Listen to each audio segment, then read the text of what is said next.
Hello everyone, কেমন আছেন সবাই? তো আজকে আর একটা বড় ভাই কমেন্ট করছে 16 ইঞ্চি সাউন্ড কিং স্পিকার দিয়ে 440 হাই দিয়ে ক্যাট কিং বক্স বানানোর জন্য, এবং সেটা ক্যাবিনেটে যদি আমরা ফিটিং করার পরে যদি ডেল্টা পি 8000 এমপ্লিফায়ার দিয়ে বাজাই লং টাইম ইউজ করার জন্য, সেক্ষেত্রে কেমন হবে?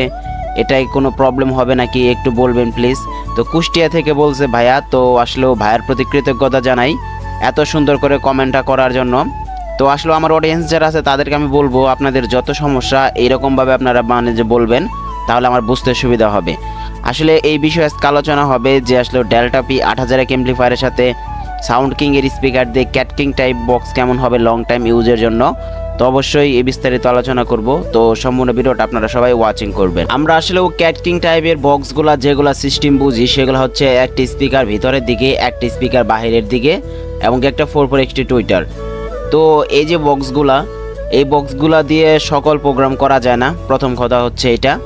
আর এই বক্সগুলা যারা যে নিজেদের জন্য তৈরি করে থাকে, তারা অন্তপক্ষে ডিজে পিকনিকের জন্য তৈরি করে থাকে, কারণ এই বক্সগুলার ব্যাস কোয়ালিটি একটু বেশি হয়।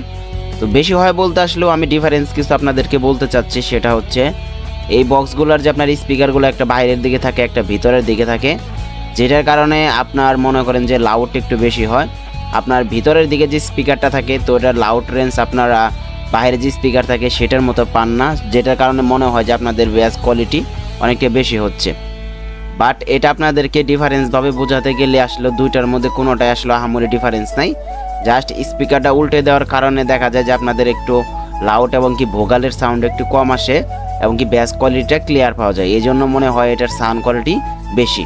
তো তারপরেও এটা অনেকে বানাতে চায়, তো ভাইয়াটাও আজকে বলছে। তো লং টাইম ইউজের জন্য বলতে গেলে এগুলো আসলেও কোনো রকম প্যারার কোনো কাজ না। আপনি যদি ভালো মাল ফিটিং দিতে পারেন, অবশ্যই অনেক দিন চালায় যেতে পারবেন। আর আপনি যেহেতু সাউন্ড কিং স্পিকারের কথা বলছেন, সেক্ষেত্রে মনে করেন যে বিষয়টা একটু আলাদাভাবে দাঁড়াইছে। তো সাউন্ড কিং এর স্পিকারগুলো মূলত এই ক্যাট কিং বক্স টাইপ তৈরি করার জন্য আমি মনে করি না, সাজেস্টেড করি না, কারণ এগুলো হচ্ছে মিড বাজেট স্পিকার, এবং কি এগুলোর ভিতরে বেশিরভাগই আপনার মিড এবং কি ব্যাসের সাউন্ড যে পাওয়া যায় দুইটাই সমান সমান।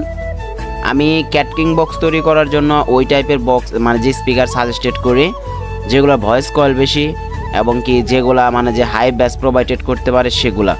কিসের জন্য আমি আবারও বলি, কারণ এগুলা বক্স তৈরি করার ক্ষেত্রে কখনো ভাবা যাবে না আমি এটা দিয়ে প্রোগ্রাম করব, বা এটাতে আমি ভোকালের সাউন্ড বেশি আশা করব।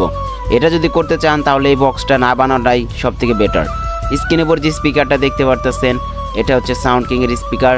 তো এই স্পিকারটা দিয়ে যদি কেউ বক্স উল্টা সিধা তৈরি করে, আমি সেটা সাজেস্টেড নিব না। কী জন্য নিব না? কারণ এটাতে মিড পার্ট লো পার্ট দুইটাই সমানভাবে বের হয়, যেটার কারণে আপনি ব্যাসের সাউন্ডের মজা তেমন নিতে পারবেন না। অযথা এরকম টাইপের বক্স তৈরি করে কোনো লাভ নেই, ঠিক আছে? তার থেকে বরং আপনি হাই কোয়ালিটির 5 ইঞ্চি ভয়েস কলের 16 ইঞ্চি স্পিকার নেন, সেটা তার ভালো সাউন্ড পাবেন। আর এখানে ভাইটা বলছে 440 টুইটারের কথা। হ্যাঁ, আপনি 440 টুইটার নিলে সব থেকে ভালো হবে। তার কারণ কি, এখানে আপনার 44 বা 3322 এগুলো ব্যবহার করলে প্রবলেম হয়। যদি আপনার বাজেট আসলেই অনেকটাই ভালো থাকে, তাহলে আমি আপনাকে সাজেস্টেড করব আপনি এই 440 টুইটারটা নেন। এটা নিলে কি হবে, আপনার স্পিকার যখন ব্যাস কোয়ালিটি প্রোভাইডেড করবে, তখন এটাই থেকে আপনি স্মুথলি একটা সাউন্ড পাবেন, যেটার কারণে মনে হবে যে আপনার সাউন্ডের ক্লিয়ারেন্সটা অনেক সুন্দর, আপনার নিজের কাছে একটা আলাদা একটা ফিল হবে। তো অবশ্যই 440 টুইটার নিতে পারেন, কোনো রকম সমস্যা নাই। আর এখানে ভাইয়া ডেল্টা 8000 এমপ্লিফায়ারের কথা বলছে, তো এই টাইপের বক্সগুলো বাজানোর জন্য কেমন হবে। তো প্রথমত আমি ভাইয়াকে বলবো, Delta 8000 amplifier high power amplifier. কী জন্য হাই পাওয়ার এমপ্লিফায়ার? যে এমপ্লিফায়ারগুলো ফোরুমস আপনাকে 1300, 1400, 1500 ওয়াট পর্যন্ত সামথিং লোড দিবে ফোরুমসে, সেক্ষেত্রে এটা 15-16 যে স্পিকারের বক্সগুলো আছে সেগুলোর জন্য হাই ক্লাস এমপ্লিফায়ার, ঠিক আছে? কারণ এই ওয়াটের ভিতরে আপনি যখন বক্স বাজাবেন, তখন আপনার স্পিকার প্রায় মারাত্মক লেভেলের সাউন্ড দিবে, এবং কি কেটে যাওয়ার চান্সও প্রায় সামথিং থাকে। বাট সেটা অন্য এমপ্লিফায়ারের ক্ষেত্রে ডেল্টা 8001 বা ডেল্টা সিরিজের এমপ্লিফায়ারগুলোতে স্পিকার কাটার চান্স অনেকটাই কম।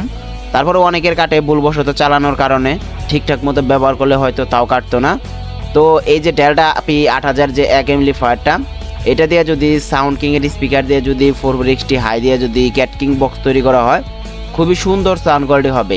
শুধু এখানে আমি সবই সাজেস্টেডে রাখবো ভাইয়া, যেহেতু আমার কাছে পরামর্শ চাইছেন, এখানে সবই আমি সাজেস্টেডে রাখবো, শুধু স্পিকারগুলো ব্যতীত। এখানে উল্টা সিধা বক্স ফিটিং করলে এত টাকা দেয় এমপ্লিফায়ার, এত টাকা দেয় হাই ক্যাবিনেট, সব কিছু কিনলাম, স্পিকারের জন্য অনলি 2000 বা 3000 টাকা করে বাজেট বেশি ধরে 4টে স্পিকারে মাত্র 10 থেকে 12 হাজার টাকা বেশি দেন, দেখেন আপনার বক্সের কোয়ালিটি খুবই মারাত্মক লেভেল, খুবই গর্জিয়াস হবে। স্পিকার প্রয়োজনে বাংলাদেশে নাই, আপনি দোকানদারদের সাথে কথা বলে অর্ডার করেন। 5 ইঞ্চি ভয়েস কলের স্পিকার আনেন 16-র ভিতরে যদি আপনার ইচ্ছা থাকে, তাহলে দেখেন সাউন্ড কোয়ালিটি আরও বেশি মারাত্মক হবে, কারণ ওইখানে আপনি মিডিয়ার সাউন্ড পাবেন না।